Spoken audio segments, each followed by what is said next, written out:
దేవుని బిడ్డలారా, ఎవరికి వారే మార్పు కోసము అనేక మంది బుద్ధి లేక, బుద్ధికి స్వస్థత లేక అనేక మంది నశించిపోయే మార్గాలు వెళ్తున్నారు.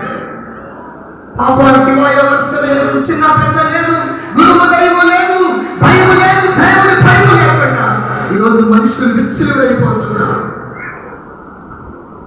ఏది మాట్లాడాలి, ఏది మాట్లాడకూడదు, ఏది చూడాలి, ఏది చూడకూడదు, ఏది తినాలి, ఏది తినకూడదు, ఏది తాగాలి, ఏది తాగకూడదన్న ఆలోచన లేక, బుద్ధిహీనులై, బుద్ధికి స్వస్థత లేక అనేక మంది క్రైస్తవులను చెప్పుకుంటూ దేవుని గాయాలు రేపే వ్యక్తులుగా ఉన్నారు.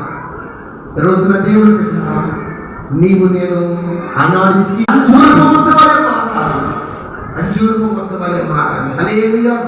ఈ రోజున దేవుని బిడ్డలారా, దేవుని వాక్యాలు మనం గమనిస్తే యెషయా గ్రంథం 1వ అధ్యాయం